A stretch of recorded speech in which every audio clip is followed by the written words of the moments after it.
Mi proyecto actual, señor, es consagrarme. Usted es candidato al infierno. Ya estoy en el infierno. Llamo compañero a todo el país, en los mítines le llamo compañero. Compañeros no somos. Lo veo mejor que antes. Pasaron 17 operaciones. Joaquín almorzando con un presidente de derecha por invitación del embajador español. La pregunta esta sí es buena y muy cabrón. Este es un espacio de opinión destinado a buscar verdades, con frontalidad, crítica a todos y pluralismo. El periodismo de opinión siempre asume una posición. No esperen de mí entonces imparcialidad, pero sí trabajo para ser veraz. Mis opiniones no comprometen ni representan a Canal 1. Yo respondo por ellas. Mis invitados, por las suyas.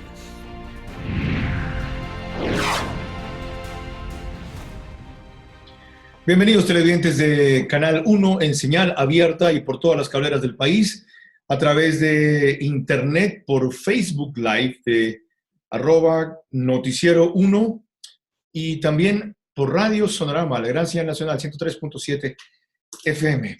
Empiezo dando mis condolencias a alguien más de la familia nuestra que se nos fue, Jessica Cerezo, productora del programa Ya es Mediodía.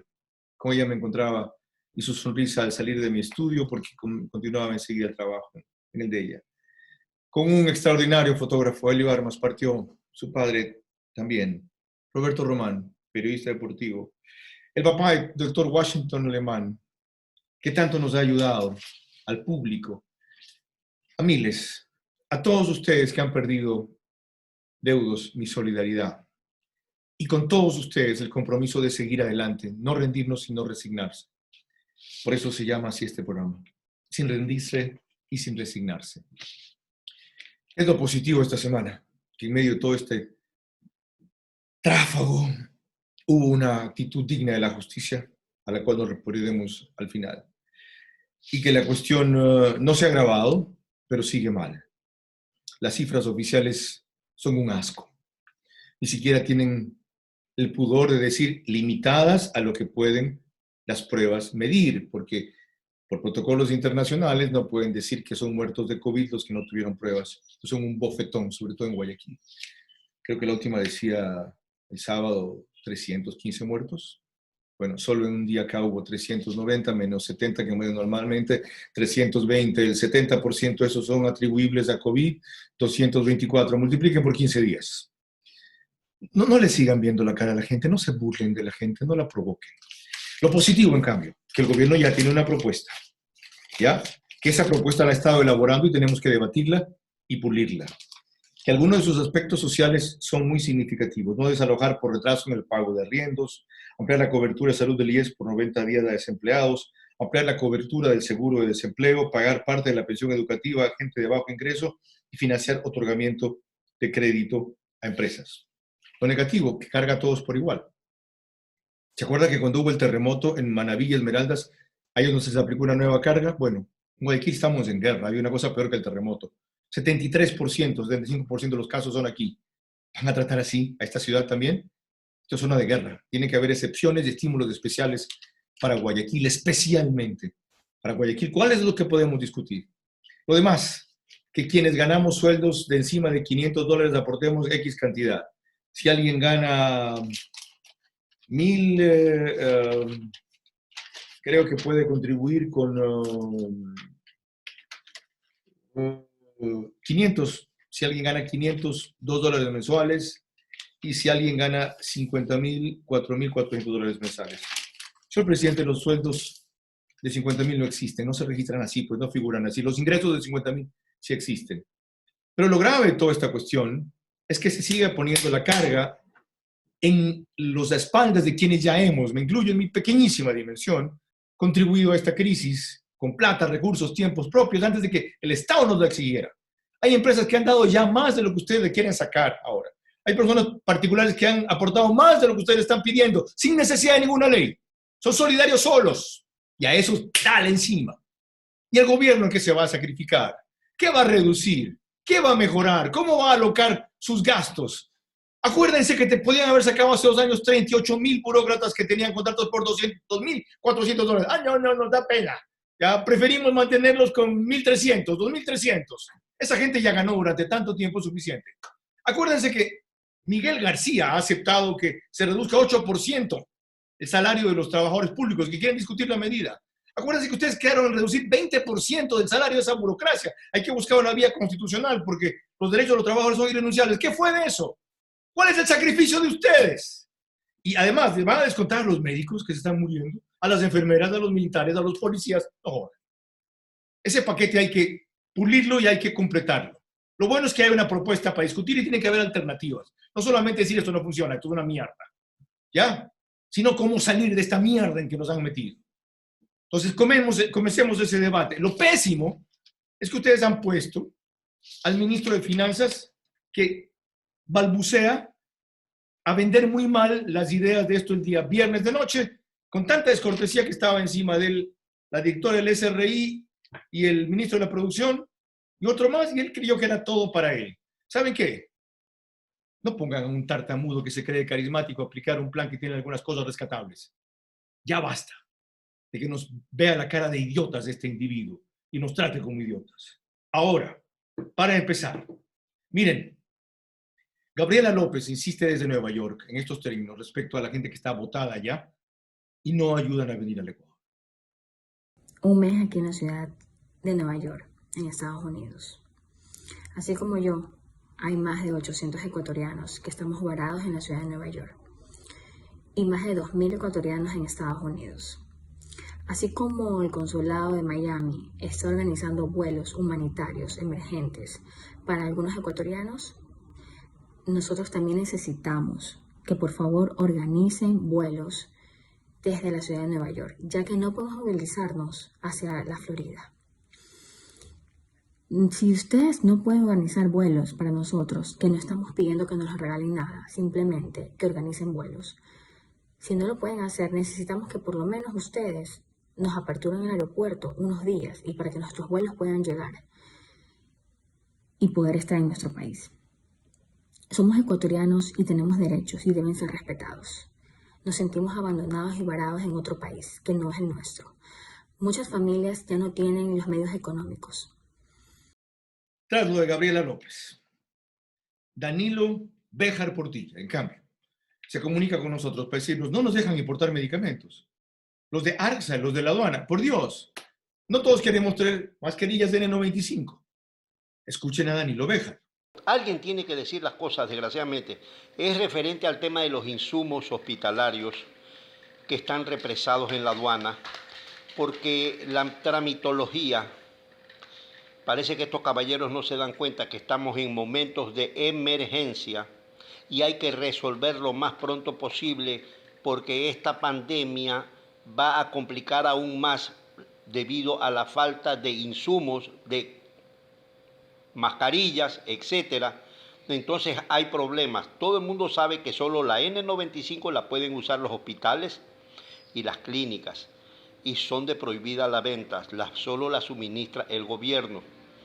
La KN95 es permitida, que es muy parecida a la N95. Todas estas mascarillas vienen con FDA, con el CE certificados y no hay ningún problema. Y adicionalmente la otra mascarilla, que es la recta tipo acordeón, la civil que se llama, de uso normal, también, gracias a Dios, sí se la puede vender sin ninguna restricción, como la KN. Pero el problema es que hay mercadería en la aduana que todo le ponen trabas y está represada, trancada con la historia de este ARSA, que es el organismo regulador de las importaciones de insumos hospitalarios. No dejan sacar si no tiene registro sanitario, entre comillas, nacional. Todo el mundo sabe que en la emergencia es válido el registro sanitario del fabricante. Si ya tiene FDA, por Dios, si ya tiene CE, ¿por qué nos ponemos más papistas que el Papa exigiendo certificados locales? Por Dios. Y la gente se va a terminar matando por una mascarilla. Ya no te van a quitar el celular, te van a quitar la mascarilla. Nuestros invitados, ¿quiénes serán hoy? Francisco Andino, exministro de Salud. Primera parte sobre qué pueden hacer ustedes en sus casas, qué es lo que más quieren saber en el estado que están. Segunda parte, el plan que están desarrollando para avanzar más rápido en ubicar dónde están los contagiados. Después, la ministra de Educación, Montserrat Kramer. Haremos en un solo bloque las reacciones de 3 sectores de las medidas económicas del gobierno Yepes, Héctor Yepes, asambleísta de Creo, Patricio Lacón, presidente de la Cámara de Comercio de Quito, y Fernando Ibarra, de la CEDOCUT, miembro del Parlamento Laboral ecuatoriano. Y Felipe Rodríguez, abogado penalista, sobre lo que fue un viento de esperanza en la semana, la sentencia del tribunal que evaluó el caso Sobornos 2012-2016, pero también al final con Felipe hablaremos de un pronunciamiento que él tuvo sobre las medidas económicas. Entonces, la entrevista, verás, ahora es, pásame agua, no seas malito, ya proseguimos, así como está, estamos en un programa informal, sé que se me va a secar la garganta y que voy a toser. Les decía que la entrevista, verás, ahora es con el doctor Francisco Andino, epidemiólogo, exministro de Salud, pero sobre todo un hombre activo desarrollando un modelo que ya ha comenzado a acudir hacia donde están los contagiados sospechosos, conocidos, para evitar la congestión en los hospitales y que ahí adquieran más carga viral de la que ya tienen. A eso nos vamos a dedicar después. Permítame, primero, doctor, ¿ya? Entrar en una cuestión práctica urgente que la gente quiere saber. La gente quiere saber, si no estoy contaminado, o creo que no estoy, porque puede ser un portador asintomático, sin síntomas, ¿qué debo hacer? Si creo que estoy contaminado, porque tengo los síntomas que me dicen, pero los puedo sobrellevar, no es una fiebre muy alta, no toso tanto, no me duele tanto el cuerpo, no es tan fuerte el dolor de cabeza, no tengo problemas de respiración, ¿qué debo hacer? Si tengo esos síntomas, pero no llego al problema de asfixiarme, ¿qué debo hacer? ¿Por qué? Si llega a asfixiarse, ya sabe que tiene que acudir a un hospital, un respirador, un oxígeno. Por lo otro, debemos presumir que todos o estamos contagiados o podemos ser contagiados. Esta gente necesita su consejo en cada uno de los casos. Empecemos por los que no sienten o creen que tienen nada. Sí, muy buenas noches. Gracias, Carlos, y a todos los ecuatorianos por escuchar este programa y que debe de ser la guía fundamental para que todos podamos entender el problema. Bienvenido. Nosotros tenemos que entender que la clínica o el algoritmo clínico de la enfermedad, ya lo ha dicho la Escuela Politécnica del Ecuador, el periodo de incubación es 5.1 días en el Ecuador, pero también pueden existir pacientes que pueden llegar a 14 días de incubación, que eso está reportado científicamente.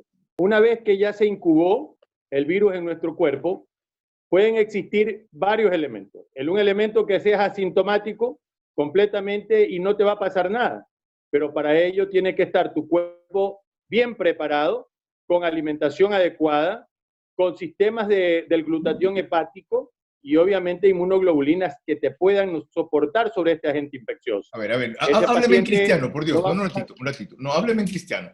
Sin pedirle que me dé la dieta. ¿Qué es alimentación bien preparada? Que tenga las defensas bien puestas. Lo segundo. Defensas que son de dos tipos. Ya. Defensa de las células y defensa de enzimas que son inmunoglobulinas. Para lo cual, este virus que yo lo he referido y alguna gente lo refiere, es un virus de diseño, porque no afecta a los niños y afecta a las mayores de 50 años y a los jóvenes que son verdaderamente malnutridos, que verdaderamente comen comida chatarra. Ya, segundo consejo. Esa gente, un ratito, doctor, dele suave. Esa gente, ¿qué debe administrarse? Paracetamol cada 6 horas, como tanto han aconsejado, e hidratarse mucho, agua a cada rato, o la cloroquina que usted, Alfredo Palacio y Washington Alemán, habían referido en una conversación con 2 expertos españoles y un experto en georreferenciamiento ecuatoriano al vicepresidente durante hora y media, porque ese producto lo han usado 30 años contra la malaria y el paludismo sin que produzca los efectos colaterales que tanto advierten y más bien probándose que en algunos casos ha ayudado a no desarrollar este virus. No necesitas absolutamente nada de tratamiento, sino que necesitas guardarte, ¿correcto? Y que en realidad cumplas con la teoría del alejamiento y el aislamiento, que es la única teoría que la Organización Mundial de la Salud le ha dado, y esa es una de las equivocaciones que tenemos. Él no necesita nada. Buena hidratación, no se recomienda no uso de acetaminofén ni paracetamol, porque el acetaminofén y el paracetamol influye sobre el glutatión hepático, y ahí hay un debate médico que no voy a entrar en detalles, puesto que el cuerpo de cada uno es una especie diferencial. Ya. Hay uno que puede tomar 3 gramos de acetaminofén y no pasar nada. Correcto. Y hay otros que con 300 por idiosincrasia le puede suceder. Ya. Ahora vamos al siguiente caso. ¿Qué hacen los que tienen síntomas leves y no tienen una prueba? O sea, creen, por lo que les han dicho, yo tengo esta vaina y no me han hecho la prueba porque no han llegado, porque no puedo pagarla, porque lo que sea. ¿Qué hacen? El segundo caso, se tiene que hacer un screening clínico porque la prueba que ya ahora entiendo ha sido instalado el nuevo equipo en el Instituto Nacional de Higiene y que verdaderamente vamos a poder hacer 1000 pruebas diarias, eso va a mejorar el estado de diagnóstico. Ese segundo grupo tiene que hacer el screening clínico. Doctor, sí, no, perdón un ratito, sí, por Dios, sí, pero hasta que eso suceda, van a pasar semanas y ahorita no están haciendo más de 1500 pruebas al día. La persona, la hipótesis es que cree que tiene síntomas leves, pero no puede hacerse, no tiene tiempo, no tiene acceso a esa prueba, lo que sea. ¿Qué hace esa persona? Carlos, solamente dame un minuto en esto. A ver, la clasificación de un caso significa caso sospechoso del que ha tenido contacto. Guayaquil todo es sospechoso. Correcto. Todos somos sospechosos en Guayaquil. El caso probable. El caso probable es que tenga síntomas. Y hay síntomas leves y síntomas moderados y síntomas graves. A los síntomas leves hay que hacer un screening o una valoración clínica que la estamos utilizando a través de una aplicación, APP, que la estamos modificando con unos empresarios en Quito y que queremos tener una prueba más sensible para diagnóstico en casa, sin correr a ningún lado, y que de alguna manera pueda servir a la telemedicina. Ese paciente con síntomas tiene que ir a tratamiento, porque si no lo coges en esa etapa, entre leve y moderado... Así es, correcto. ¿Cuál es el tratamiento? No hay tratamientos, lo que hay a la mano hay que usar verdaderamente, y ese sí es un problema, el acceso a medicamentos, que todo el mundo está atrás de los medicamentos. ¿Qué medicamentos en este caso del que tiene síntomas leves? ¿Cuáles? Cualquiera que uno pueda tener, hidroxicloroquina, nitazoxanida, ivermectina, cualquiera de esos fármacos. Lo que pasa es que cuando hablamos de fármacos, nos da un cosquilleo hablarlo públicamente, Carlos, porque la gente corre a buscar el medicamento. Yo lo sé. No se pone nada y desabastece. Yo lo sé. Ahora, ¿y en qué dosis? ¿A quién le consulta en qué dosis? Eso tiene que ser prescrita por el médico. Ok, siguiente. Vamos al grupo que no tiene síntomas leves, sino síntomas fuertes o graves, pero sin llegar a la asfixia. ¿Qué hacen? Ese paciente debe comenzar a tener un monitoreo con un oxipulsímetro, que es un aparatito que te ponen en el dedo para ver la desaturación o no desaturación de tu cuerpo. Entonces, ese aparatito inclusive estamos tratando de ver si alguien lo puede bajar al celular, porque hay celulares que te pueden con la pantalla hacerlo. Entonces, cuando tiene menos de 90, ¿qué debe hacer? Cuando tienes menos de 90, tienes que recurrir a una unidad hospitalaria para tratar de manejarte ya precisamente a no evitar el estado inflamatorio, que es el 9º día aproximadamente de aquello que tiene periodo de incubación de 5 días. ¿Y sabe qué, doctor? Usted sabe perfectamente lo que dice en ese paciente. ¿A una unidad hospitalaria? La gran flauta. Prefiero morirme en mi casa, puta madre. ¿Ya? Ahí hay más carga viral, ahí hay una cantidad de gente, especialmente en las públicas, sin la debida protección. Ahí me van a querer meter esta vaina acá que no esté bien desinfectado o no lo sepan usar, porque eso lo hacen intensivistas, y luego si me muero, puede que mi cuerpo no lo encuentren y termine tirado en un sitio cualquiera. Me quiero morir en mi casa si me tengo que morir. ¿Qué le dice a esa gente? Que yo creo que hay que hacer hospitalización intradomiciliaria. Lo hemos hecho, Carlos. Yo tengo 140 pacientes. Lastimosamente ha habido 3 fallecidos en casa y hay pacientes inclusive de 78 años con diagnóstico grave clínico referido, porque no hacemos consulta y eso la gente tiene que entender. Lo que hacemos es orientación médica. No me puedo yo responsabilizar de eso. A ver, espera un ratito. No sé si entendí bien. De los 140 pacientes que tiene en casa y usted dirige y monitorea en casa, ¿solo 3 se han muerto? Solo 3 han muerto. Tengo 46 dados de alta. Hay muchos periodistas porque me ubicaron una compañera periodista que nadie los atendía en ningún lado. lo hemos estado haciendo, no miramos quién es ni cómo es. Formidable. Estamos haciendo actividad y prácticamente ayer, por ejemplo, otro amigo aquí, que no tengo por qué decir el nombre, me llama porque su hermano no fue recibido en ningún lado. Y al final de cuentas, hemos estado manejando y esperamos que esté en eso. Mira que inclusive una persona cercana a mi hijo, de más de 70 años, que satura 80%, le he podido conseguir una cama y no le hemos puesto en respirador. Es que cada caso es diferente. Qué bien, doctor. Hacemos aquí una pausa porque lo que viene, ya cumplimos 10 minutos, lo que viene es todavía más importante. Y déjame decirle públicamente mi admiración y mi gratitud por lo que hace ahora en vida. Ya usted no solamente aconseja, teoriza, propone hipótesis, etcétera, sino que hace, como muchos médicos, a la medida de sus posibilidades. Qué orgullo, doctor. Ya volvemos enseguida con la segunda parte. Pero, Carlos, yo solamente quiero decirte que no solamente... Si no hemos terminado. No hemos terminado. Un ratito, él es suave. Ya volvemos. Francisco Andino con la otra parte, con lo que están haciendo él y un grupo de médicos en Guayaquil, con una unidad que va hacia los pacientes en las zonas más críticas o donde se sospecha que hay contagiosos.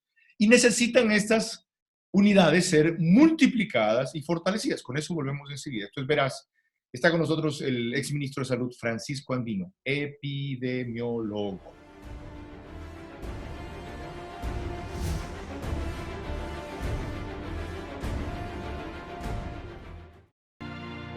BH Group, asesoría jurídica y de imagen. De vuelta con el doctor Francisco Andino. Ahora para la parte que a él más le interesaba. A mí la que más me interesaba es la que acabamos de pasar antes. Una descripción práctica en términos cristianos para la gente que no está contagiada, o eso cree, que ha estado cerca de contagiados y no tiene síntomas, los asintomáticos, con síntomas leves, con síntomas graves y ya con problemas de respiración. Ahora, doctor, cuéntenos muy sucintamente cuál es la hipótesis de la cual ustedes están partiendo para con una unidad ir hacia los sitios y comenzar a hacer pruebas allí o chequeos de la gente, en vez de que esa gente vaya a los hospitales o a los laboratorios. Lo escuchamos. Bueno, primero decirte en esta parte que no soy el único médico a nivel nacional que está haciendo telemedicina. Son cientos de médicos que verdaderamente están evitando que los pacientes vayan al hospital, a los hospitales y obviamente colapse más el sistema. Lo segundo es que en epidemiología lo que ha fallado es la gestión epidemiológica. Y tengo que partir en qué sentido. En el periodo anterior prácticamente devaluaron el sistema sanitario y votaron a mucha gente. Pero sobre todo los epidemiólogos que miran la salud poblacional tienen sueldos de SP9 de $1.500 siendo especialistas. Entonces, ¿qué decidieron los epidemiólogos? Oye, yo gano como médico, tratante y especialista 2.600, entonces en la diferenciación voy a hacer 2.600 y voto la epidemiología a un lado. Esa es una aberración que hay que rectificar. Lo segundo es que el modelo que nosotros hemos dicho en la cadena epidemiológica existen varios eslabones.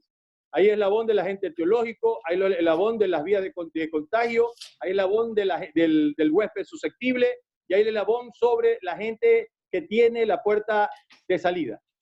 El problema de la Organización Mundial de la Salud, a la cual responsabilizo públicamente y a la cual solamente no pudo definir en los países, lo que sucedía en China y no envió ninguna comisión especial, nos hablaron de una sola estrategia: aislamiento y alejamiento, y obviamente medidas de contención de barrera.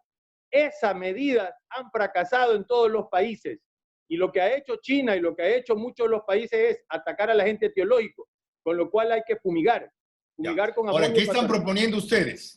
Eso es lo que no falló, eso es lo que falló. Ese es el origen del problema de falta de epidemiólogos, de buen trato a ellos, de desmontar durante el correísmo todo eso porque creían en todo centralizado, inútil, tipo modelo planificador cubano. Desastre. Ok, ahora, ¿cuál es el modelo de intervención, le llaman ustedes, que están proponiendo? ¿Cuál es? Nosotros estamos hablando de que hay que intervenir al agente etiológico con fumigación. Fumigación con elementos amonio cuaternario de quinta generación o dióxido de cloro. Es decir, van a esos domicilios y fumigan. Fumigar a todos los domicilios, y entiendo que el gobierno ya lo comenzó a hacer. ¿Y qué hacen con los que viven en esos domicilios? No pasa nada porque es inocuo. Con esos antiviricidas se ha utilizado para el camarón, para la producción, y son muy inocuos. Ahora, yo sé que, por ejemplo, en Guayaquil, la mayor concentración de casos está en el sur, suroriente. Febres Cordero y Jimena. Pero Febres Cordero y Jimena hay 50% dengue, 50% se sospecha, ¿no? Coronavirus, ¿cómo proceder allí? Primero fugando, porque hay que bajar la carga viral comunitaria. Ok. Entonces, si no bajamos la carga viral comunitaria, es imposible nosotros manejar. ¿Eso en exteriores o también en interiores de los domicilios? Interiores y exteriores de domicilio. Poner túneles de aspersión en los sitios de concentración, comisariatos, bancos, hospitales, para bajar la carga viral que la gente lleva a esos lugares. Salir y entrar por esos túneles tipo invernadero, que es lo que verdaderamente hoy se van a poner 20 en las unidades hospitalarias, que hemos aconsejado al gobierno hacerlo, y ojalá lo hagamos más rápido. Doctor, lo otro, el grupo El Juri donó 20 ambulancias, 10 dejaron en Guayaquil, las otras repartieron, creo que una fue en el Oriente, 2 están en Manabí, no me acuerdo las cifras. ¿Qué tal la posibilidad? Porque ya ha bajado la presión sobre ambulancias para recoger muertos, sin decir que ha desaparecido. Ha bajado. ¿Qué tal si algunas de esas ambulancias se destinan a unidades médicas que vayan a hacer las pruebas a esos sitios, en vez de mandar a la gente a laboratorios y a hospitales? Mira, en ese sentido nosotros hemos dicho, hay que territorializar las unidades, y ahí está puesto en el plan, territorializar las unidades de gestión, y no solamente de asistencia médica. Los banqueros tienen que hacer una sola unidad. ¿Para qué? Para poner que si tengo un banco del barrio, sea el Guayaquil o el del Pichincha, ese banco del barrio haga todas las gestiones de toda la banca, para que el individuo no se mueva del barrio. Pero ¿no es eso peor, concentrar todo en un solo banco? Porque hay gente que no va a entender que puede hacerlo a distancia, etcétera, que no está bancarizada y necesita cobrar su cheque o depositar su plata, sentirla. A ver, nosotros decimos que en realidad hay que hacer unidades territoriales que no solamente sean sanitarias, sino de víveres, de banca, para evitar la movilidad de la gente, que de la Febres Cordero vayan al centro, del centro al norte. Eso hace que verdaderamente, porque el problema de la caracterización de la epidemia es que el 75% de la población en Guayaquil es informal. Doctor, lo veo irreal, eso es para otro planeta, eso es para Marte, no para Guayaquil. Yo no lo veo viable, francamente. En teoría es lo ideal, pero es irreal. Pero Carlos, este es un problema que debe ser de todos y abordarlo todos, en una mancomunidad de esfuerzo de gobiernos locales, centrales y de emprendimiento y empresa. Entendí. Y en la Doctor, lo último, tenemos que concluir. Es imposible que no podamos lograr algunas. Plan, ¿dónde está publicado para que la gente lo vea y entienda y aprenda más? Nosotros lo hemos entregado al gobierno nacional, al Ministerio de Salud, y ahora lo estamos entregando a la Universidad de Guayaquil para que las universidades en total, en conjunto, lo avalen, porque nosotros inclusive planteamos un modelo de atención en las unidades territoriales de salud, que no necesitas muchas veces la prueba rápida por ahora, hasta que vengan, porque tú puedes utilizar la aplicación, el screening clínico, y llevar eso después a un oxipulsímetro, y luego a eso clasificar el paciente que se va a los lugares de alojamiento en corte que ha hecho el gobierno, y los otros los que van a hospitalización. Entendido. Tenemos que llegar hasta ahí. Enormemente agradecido por su tiempo. Han sido 2 bloques de 10 minutos con el doctor Francisco Ardino, pero créanme que él los merece y a ustedes les va a ser muy útil. Nos queda más en Veraz. Volvemos con eso tras esta pausa.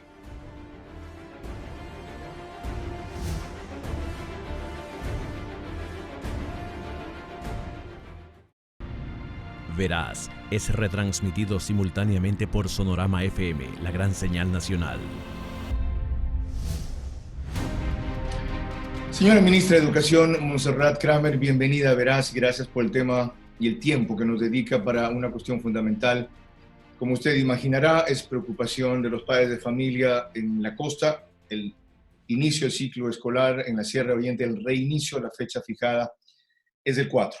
Pero como no va a ser presencial, lo que quisiéramos conocer más allá de que usted en radio me lo explicó algo, muy sucintamente para luego hacerle preguntas, es cómo van a llegar a los que no tienen internet en su casa, que son vastos sectores populares, que ni siquiera tienen laptop en su casa para hacer esta educación a distancia inicialmente. Adelante. Buenas noches, Carlos. Muchas gracias por la invitación.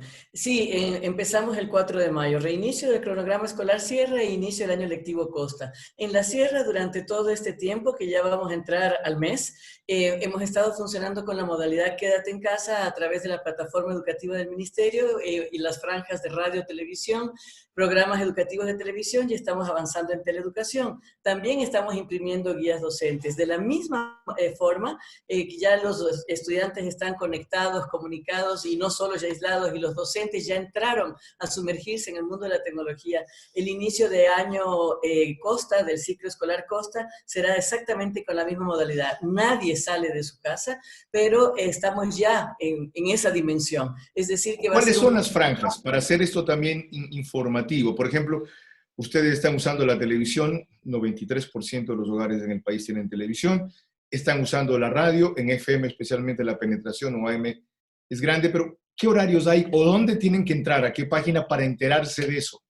Sí, nosotros tenemos en la televisión todavía la franja, son programas educativos. De 3 a 4 de la tarde tenemos Educa Contigo, pero también tenemos www.educatv.com, que es un repositorio de programas educativos en el caso de que puedan acceder. Ahí hay una serie de programas educativos muy entretenidos, muy bonitos para los niños, para el entretenimiento familiar, solo programas educativos permanentes.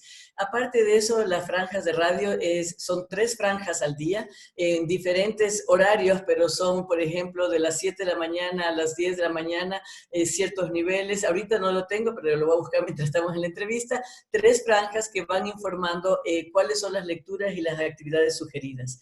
Más que ese detalle, es a dónde pueden entrar los padres de familia a enterarse. Bueno, yo estoy en Zamora, yo estoy en Pichincha, yo estoy en Manabí. ¿Cómo averiguo qué radios hay aquí, qué canales de televisión puedo ver, etcétera? ¿Cómo hacen eso? Es una disposición de SECOM que las 1000 radios que están conectadas a nivel rural y en todo el país comuniquen esto en estas 3 franjas de manera permanente. Por lo tanto, cada quien desde su localidad puede simplemente averiguar, ok, mi radio local, ¿a qué horas lo está comunicando? Porque es una obligación y una disposición de SECOM hacerlo. Ya, ahora, esos son, señora ministra, programas generales. ¿Qué les puede decir a los padres de familias? Bueno, a mí mi pensum me dice 4º grado. Aquí yo estoy viendo generalidades. ¿Dónde aplico a lo que tengo que estudiar en 4º grado? El de la radio sí es específico. El de la radio solamente informa, de primero de básica, 4º de básica, es de tal hora a tal hora.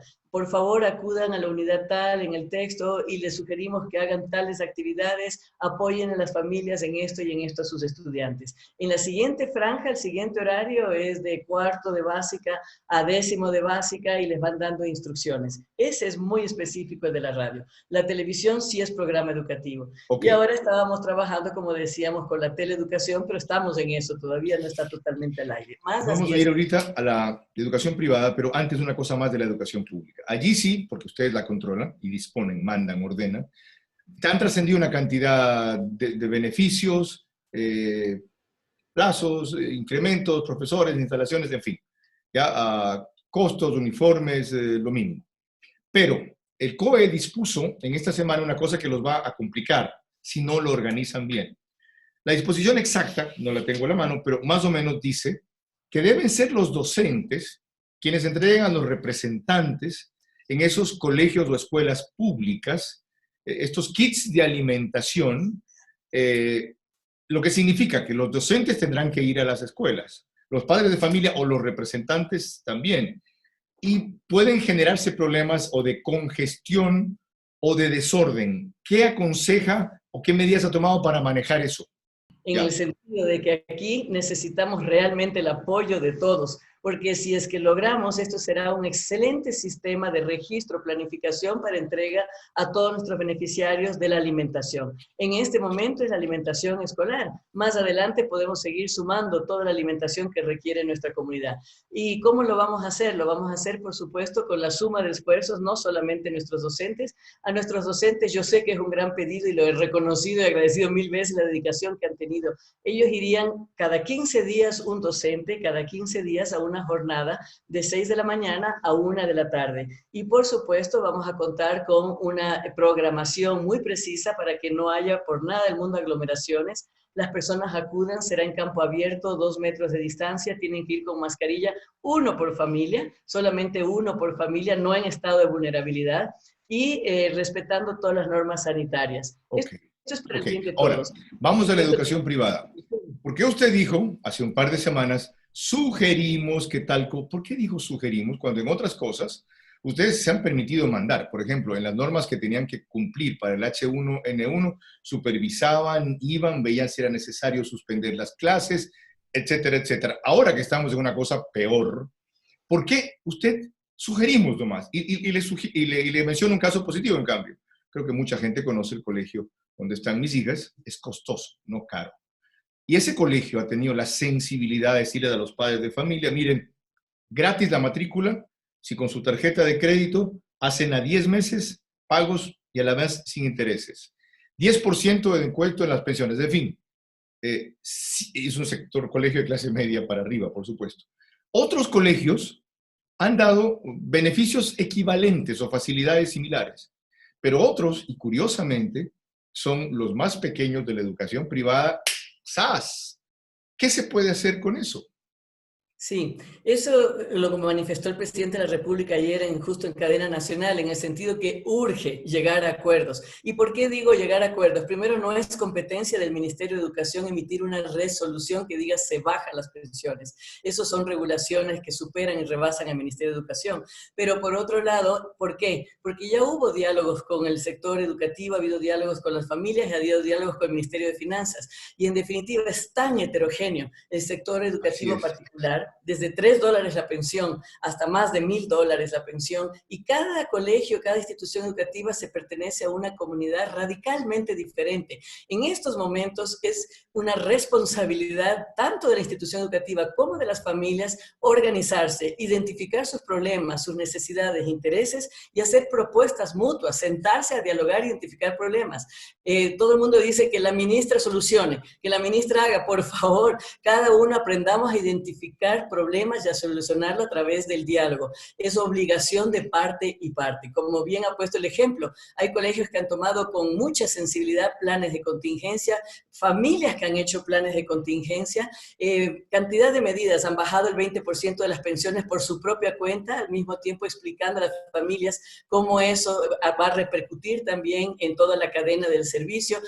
Ha habido medidas muy proactivas. Eso es lo que se busca en cada una de las instituciones. Entendido y aclarado. Entendido y aclarado. Señora ministra, gracias por su trabajo, por su esfuerzo, por su dedicación en un momento tan complicado, por su ponderación, su claridad y sobre todo por su franqueza. Usted no nos ha mentido. Le deseo la mejor de las suertes. Muchas gracias, Carlos. Montserrat Kramer, ministra de Educación en Veraz. Ya seguimos con más.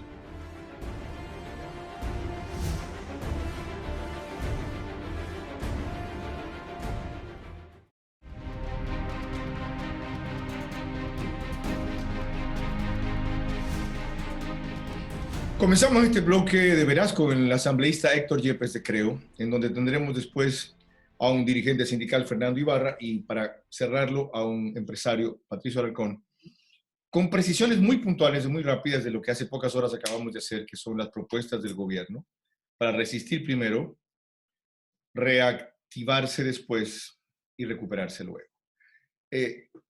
Primero, así, muy escuetamente, ¿hay algo rescatable en la propuesta del Ejecutivo? Sí, yo creo que es rescatable que se prohíba el desalojo de los arriendos, que yo lo propuse y me parece bien.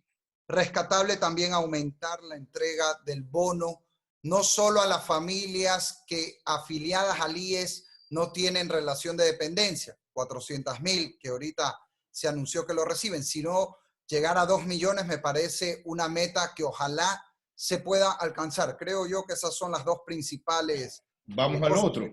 ¿Qué es lo inadmisible en la propuesta del gobierno? Inadmisible, por un lado, no se puede topar al sector de salud. Es impensable, no solo por un tema económico, sino por una cuestión de principio, que se toque el sueldo de los profesionales de la salud o de los familiares de médicos que han fallecido en esta guerra. En segundo lugar, no se puede poner en el mismo saco a una empresa que se dedica a supermercados que ahorita han vendido, que a un hotel que está quebrado. No se puede cargar impuestos sobre utilidades hacia atrás, hacia el pasado, porque las ventas del 2019 no reflejan pues la realidad que vive el país, y no se puede comparar a un supermercado que ahorita está vendiendo, y a lo mejor hasta más de lo normal, con un hotel o cualquier empresa turística que está quebrada y va a seguir quebrada. A la empresa turística, para poner un ejemplo concreto, si mantiene los empleos, no debe cobrársele una contribución adicional. Es más, deberíamos bajarle los impuestos para poder mantener. Entendido. Ok. Entonces, la pregunta lógica y es, Héctor, ¿qué hacemos? ¿Mejorar ese proyecto con observaciones como las que usted hace? ¿O decirle, ¿saben qué? Esto es una mierda. Esto no sirve, aparte esto es parcial. Esto no es un plan general de recuperación. Borra y va de nuevo. Aquí está nuestra propuesta, porque ¿qué es lo que propone usted más allá de los temas puntuales que dio? Carlos, si esa fuera la salida, habría que pedirle entonces al presidente que renuncie, porque realmente tenemos 3 años sin plan económico. Esa es la cruda realidad del Ecuador. Así que lo único que queda en este momento es tratar de aportar y sumar. Obviamente, primero hay que ver la letra chica, porque vemos algunas contradicciones aquí, Carlos. Han dicho, solo la contribución va a ser para quien tiene sueldo fijo, lo dijo Richard Martínez. Pero ¿quién gana sueldo fijo de $50.000? Pues eso exactamente. No existe. Dijo el presidente, nadie va a perder su trabajo, pero en la presentación oficial del proyecto que ha hecho Finanzas, calculan que puede haber 506,000 desempleos nuevos este año. Correcto. Entonces, primero definamos la cancha. Primero vamos a ver de las palabras a la propuesta concreta. Y sobre eso... ¿Y ustedes como asamblea, qué rol creen que tienen que tener esto? Llamar a este señor, si es que logra balbucear mejor de lo que hizo el día viernes y para el a cada rato, y no se cree genio, sino que responde las preguntas de la asamblea, o simplemente sabe que esta es la contrapropuesta. No. ¿Cómo debe proceder la asamblea?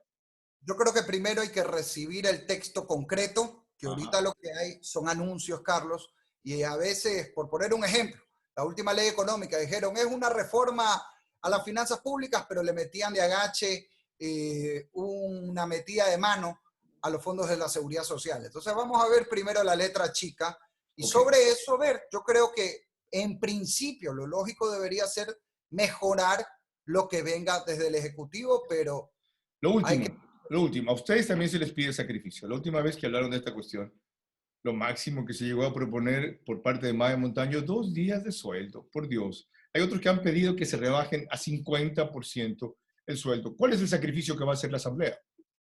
La Asamblea ha entregado 24,000 kits del aporte de los sueldos, no solo de legisladores, sino también del personal administrativo, pero coincido, es insuficiente.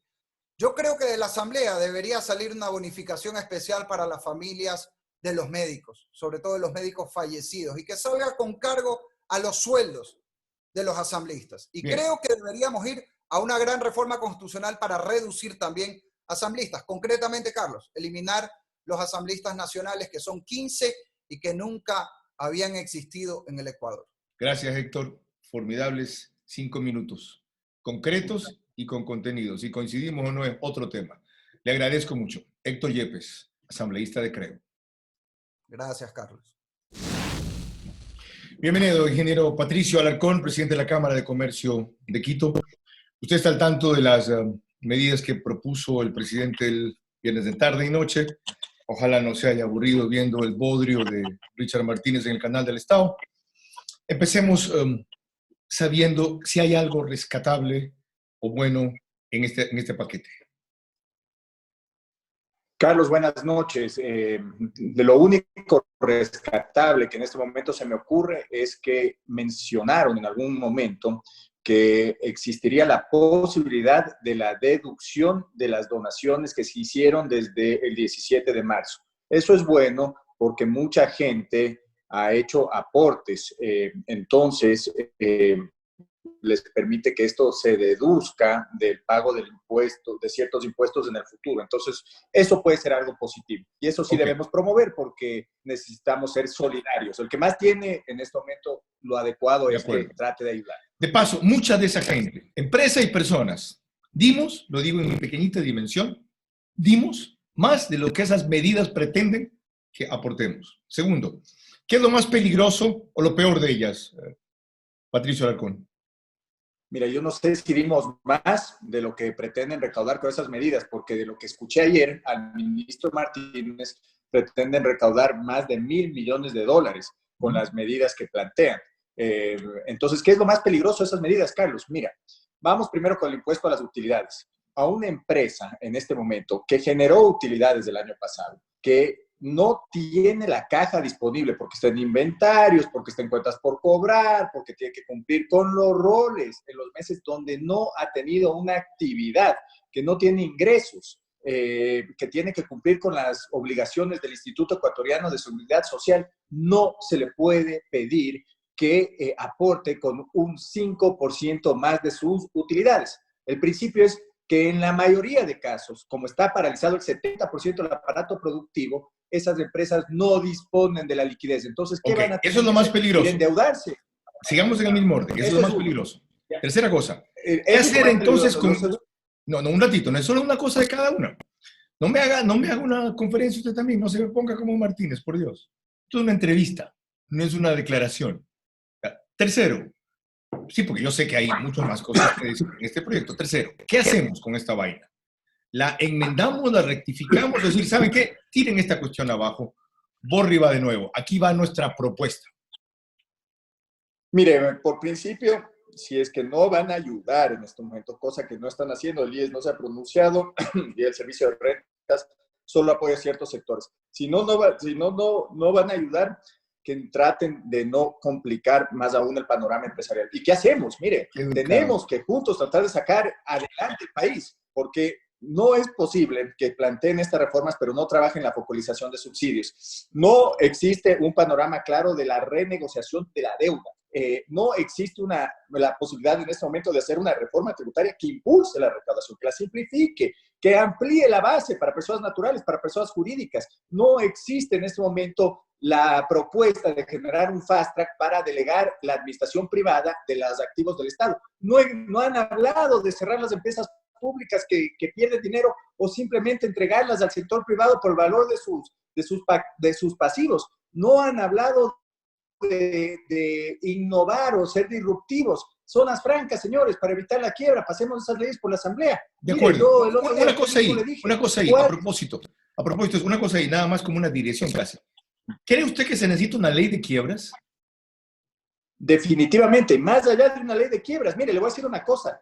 El Estado en este momento tiene que ver la manera de eliminar por un periodo, que puede ser de 2 años, su facultad de coactiva. Porque ¿qué es lo que va a pasar? Van a quebrar una gran cantidad de empresas, especialmente con estas medidas, así es que pasan por la Asamblea. Pero el Estado va a quedarse con muchos activos. Entonces, debemos ver la manera de negociar bien las futuras quiebras. Qué interesante. Lo último. ¿Sabe qué? ¿De qué me ha hecho acordar usted de una famosa anécdota que contaba Facundo Cabral, cuando va un presidente a una viejita argentina y la encuentra en la calle y le dice, señora, ¿qué puedo hacer por usted?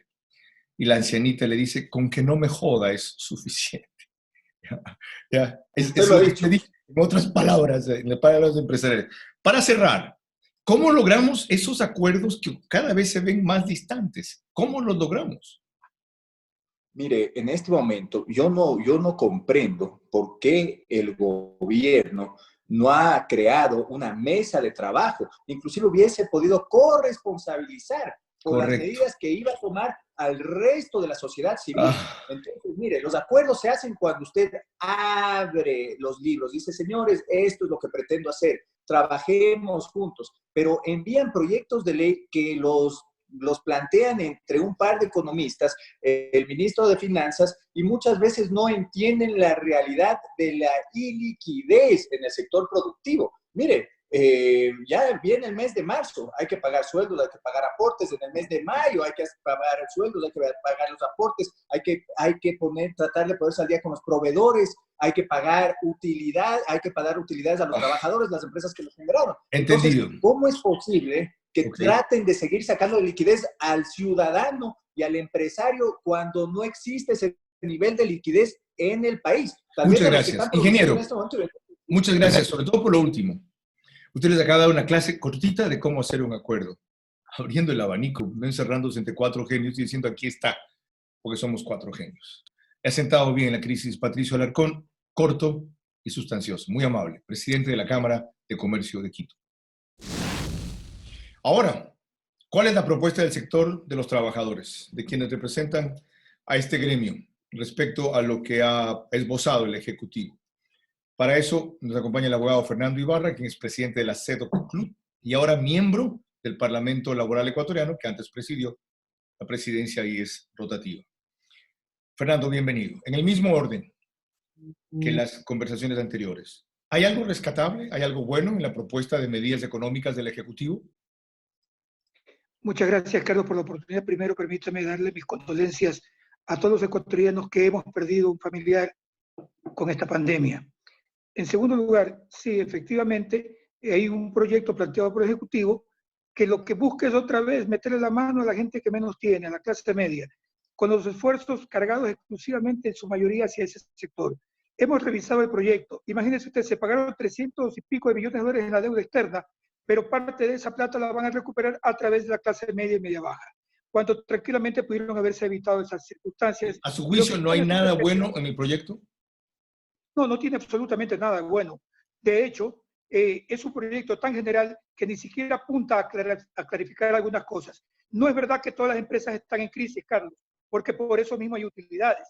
Si no hubieran utilidades del ejercicio anterior, entonces sí diríamos una empresa que durante 2 o 3 años tiene dificultades, la crisis lo está golpeando severamente a punto de ponerse a cerrar. ¿Qué es lo más peligroso y lo peor de ese proyecto, sobre todo desde la perspectiva laboral sindical? Lo peligroso es que una vez más siempre se piensa en las remuneraciones de los trabajadores, cuando constitucionalmente eso está prohibido. Las remuneraciones de los trabajadores son inembargables. No puede hacerse Fernando, pero no es un privilegio ahora que tengamos trabajo, que tengamos remuneración. No es una cosa simbólica que alguien que gana hasta $1,000 de $20. Carlos, el tema es que estamos en un Estado de Derecho. Y en un Estado de Derecho respetamos la Constitución o simple y llanamente nos declaramos en dictadura. Tenemos que ser en eso lo suficientemente consecuentes. Todas las medidas del Ministerio del Trabajo en materia de regulación de las jornadas y de las utilidades y todo lo demás son totalmente inconstitucionales, Carlos. Le recuerdo una cosa. El otro día dijo García, ¿cómo se llama el representante de los trabajadores públicos? Miguel García. Cuando hubo la propuesta del Ejecutivo de recortar 20% de los salarios del sector público, que ellos estaban dispuestos a aceptar un 8%, pero que no se lo podía hacer por la vía que propone el Ejecutivo, por lo que usted dice, porque los derechos de los trabajadores son irrenunciables. Habría que ver una forma legal de que los trabajadores quisieran dar eso. No hay, ya hay una apertura y un reconocimiento de que, aunque suene tan feo, ¿no? Tener trabajo es un privilegio cuando es un derecho en este sistema y algo tenemos que contribuir. Carlos, de acuerdo, que nos pasen el rol de pagos. Y le aseguro que no va a haber un solo trabajador que no firme. El tema se llama el principio de legalidad, porque de lo contrario, cada vez y cuando se están mal acostumbrando a meterle la mano a las remuneraciones de los trabajadores. Si no respetamos el Estado de Derecho, entonces no estamos en ninguna parte. Entonces, ¿qué hacemos? ¿Corregimos esta propuesta o la cogemos y la tiramos al tacho de basura y hacemos otra? Obvio se necesita corregir la propuesta. Hay que ir sobre la base de cuál fue el resultado económico del sector productivo en el periodo pasado y sobre esa base real plantear las contribuciones que requiere el país para salir adelante. Se necesita una reingeniería completa de la deuda y no lo que vino haciendo Martínez. Lo de Martínez suena sospechoso, Carlos, porque la deuda externa del Ecuador había bajado al 30% de su valor nominal y él fue y pagó como que si no pasara nada y más bien entregó dinero que se requería de manera urgente para el tema de salud. Hemos revisado todo lo que se ha pagado en materia de salud y no es otra cosa que el presupuesto normal. No hay ningún esfuerzo de parte del gobierno para atender a los soldados de primera línea que están muriendo por salvar la vida de los ecuatorianos. Bien, muchas gracias, pero no, me falta una cosa adicional. Fernando Ibarra, usted sabe que va a ser imposible mantener el nivel de empleo. Imposible. Mintieron el viernes y más Martínez después de noche, cuando hablaron por un rato de que mantener el nivel de empleo. Después reconocieron que va a haber que despidos. ¿Cómo regular los casos en que se comprueben? Yo no puedo trabajar con esta empresa, tengo que cerrarla. O yo puedo seguir trabajando, pero porque la producción y la demanda han bajado, tengo que reducir mi plantilla. Con la regulación actual o crear una regulación de emergencia para estos casos. Mire, el tema no pasa por regular en materia laboral, sino por buscar alternativas de orden financiero. Por ejemplo, las empresas que tienen dificultad en su nómina, ¿por qué el Estado no puede asumir el costo de los intereses, 3-4% que la banca privada debería darle para poder cubrir en la etapa de emergencia en materia de nómina? Es ahí una acción entre el sector privado, entre la banca y el Estado. El Estado hace un esfuerzo a mediano o largo plazo y obviamente con el aporte de la banca privada se puede ayudar a las empresas que lo necesitan, que son fundamentalmente las pequeñas y las microempresas, los micronegocios que no han podido vender, por ejemplo, a domicilio. Porque hoy, por ejemplo, en el sector alimenticio, todo el sector alimenticio está trabajando, inclusive el de comidas preparadas en su mayoría. Felizmente. Si no, no tendríamos que comer. Felizmente. Aún con el riesgo que eso significa para los ecuatorianos que están en esa labor, significa también el que esa parte de la economía no se ha parado. Entonces, mil gracias. Lleguemos hasta ahí nomás. Solamente esto, cuidado, y el manto de la pandemia solapa otra vez a sectores que nada tienen que ver con respecto al impacto en su economía empresarial. Estaremos pendientes de eso, créame, todos, en todo sentido. No se va a repetir aquí la historia del terremoto de Manabí, créame. O ahí sí arde Troya. Gracias a Fernando Ibarra, presidente de la CEDO CLUT y miembro del Consejo Directivo del Parlamento Laboral Ecuatoriano. Muchas gracias a usted.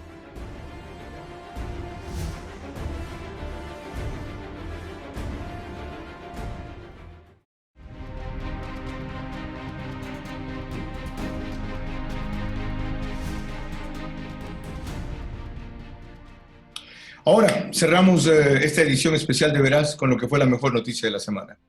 No todo fue negativo, por un momento nos distrajimos soñando y pensando que la justicia había comenzado, y por lo menos en cuanto se refiere a la sentencia del tribunal sobre el caso Sobornos 2012-2016, así es.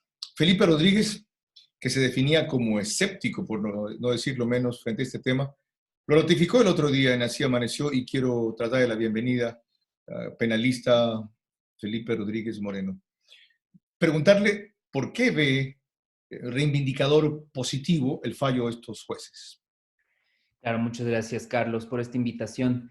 Lo veo positivo porque creo que aún existíamos muchos escépticos. En mi caso, yo sí sabía que habían robado.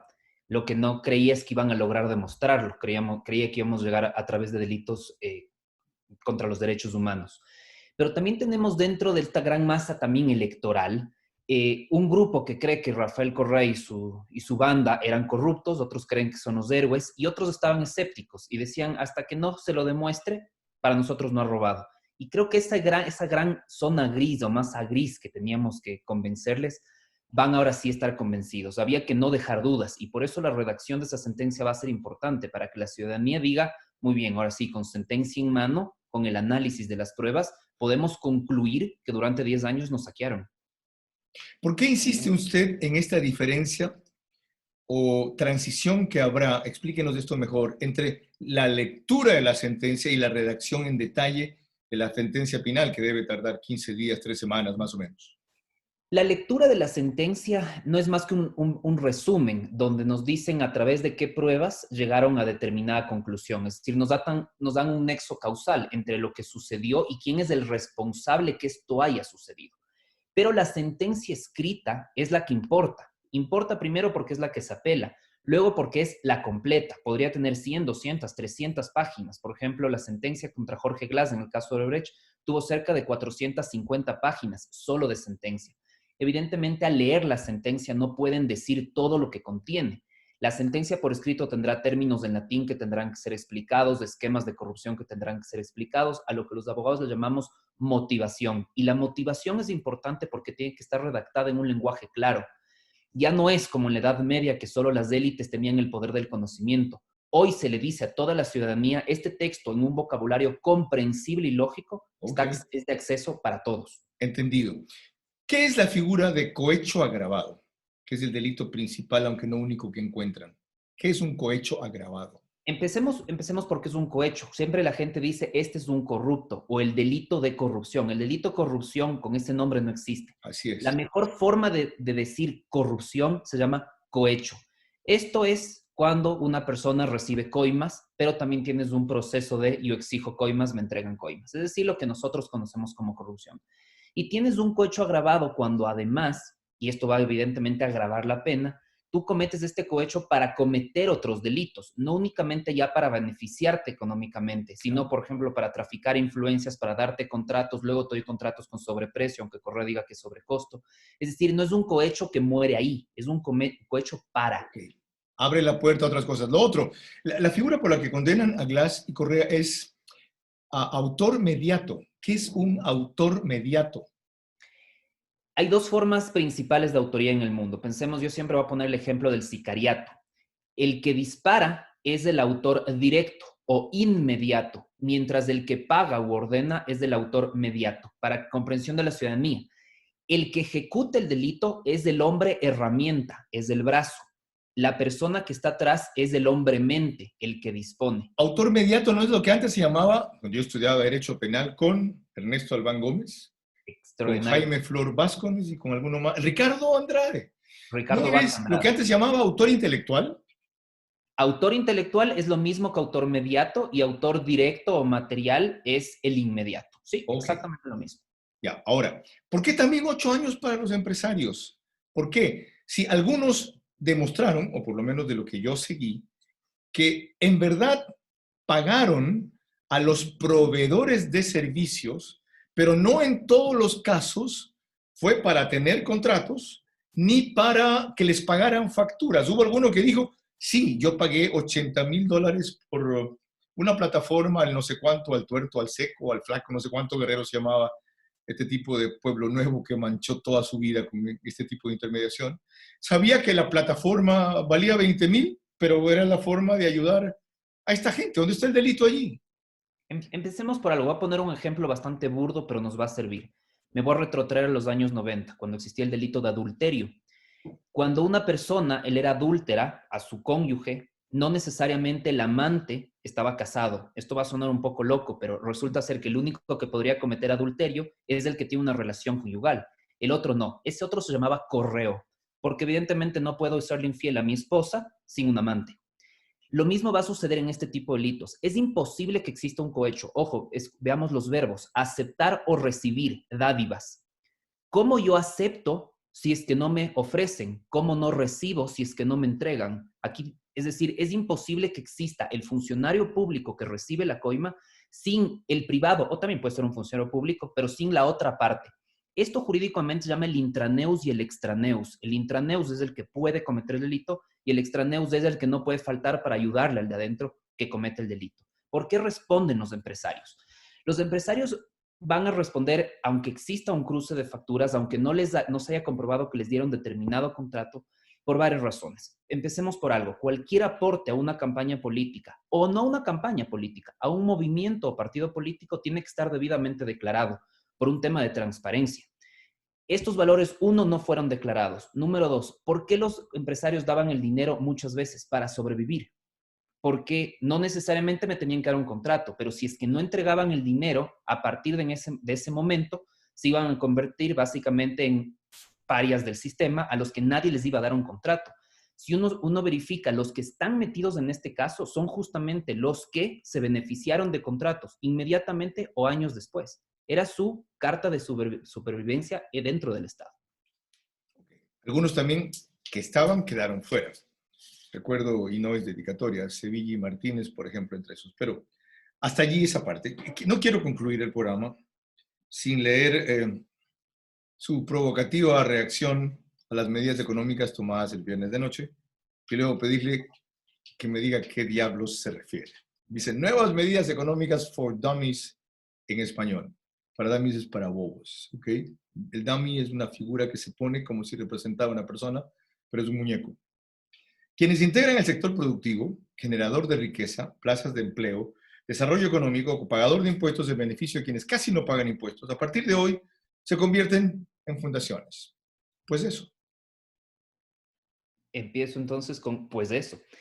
Pues eso porque en realidad quien mueve el mundo se mueve gracias al sector productivo y al sector empresarial. Es un sector empresarial, porque esto siempre va a ser con impuestos progresivos, que genera plazas de empleo, muchísimas plazas de empleo que hace que familias enteras coman. Cuando familias enteras comen, pagan IVA, evidentemente van a consumir. Son quienes aportan el mayor índice de impuesto a la renta a nivel nacional. Son los que tienen operando al país. Ahora, ¿Esos tiene usted que los convierten ahora en fundaciones? Los convierte en fundaciones porque no solo tenemos que dar las cuotas extraordinarias que un mes antes del tema del coronavirus ya salieron con la crisis económica, decirnos tienen que aportar, los que más tienen que dar, ok, no hay problema, hay que dar y hay que aportar al país. Pero se empiezan a hacer estos esquemas a varios meses, que para mí son absolutamente confiscatorios, que lo que va a producir al final es que la gente ya no quiera generar dinero. Es decir, aquí va a penarse y sancionarse el generar riqueza. Y digo sancionarse, pese a que es una contribución, entre comillas, voluntaria, justamente porque luego vienen los problemas de por qué los empresarios empiezan a poner sus empresas fuera del país, por qué deja de existir inversión, porque en este país creemos que se debe asfixiar al empresario. En este país, entendemos, nuestra noción es asfixia al que da empleo para obligarle a dar empleo, cuando debería ser el contrario. Tengo que incentivarte para que generes plazas de empleo. Y al momento que yo veo estas medidas económicas, lo que yo veo cuando lo digo de forma irónica es, ahora somos fundaciones, ahora vamos a trabajar todos los días y vamos a generar riqueza para entregarle al Estado. Nos dijeron que en la cirugía de la corrupción iban a recuperar lo robado justamente para el país. Como no lograron recuperar lo robado, ahora nosotros tenemos que entregarles, cual fundaciones, el dinerito que nunca pudieron recuperar. Fenomenal. Felipe Rodríguez Moreno, fenomenal. Penalista, abogado desde Quito y con una visión clara y dura, que no siempre comparto, pero siempre celebro. Con él concluimos este bloque de Veraz y al retornar mis conclusiones. Encantado. Un abrazo. No me queda mucho más que decir. Solo que si finalmente pasa el proyecto del Ejecutivo, en que hacen aportar a quienes tienen sueldos desde $500 hasta $50,000, y a empresas que tienen utilidades de más de $1 millón, lo que planean hacer aportar, por lo menos tienen que deducir lo que ya han dado esas empresas, esas personas, para la emergencia, ¿verdad? En actos solidarios, ¿verdad? ¿Por qué no aclararon eso, verdad, señor ministro de Finanzas, o se le olvidó también? ¿Quiénes diablos lo asesoran a usted? ¿Quién fue el comité de expertos internacionales de economistas que ayudó, consultaron en este plan? Es preciso saber.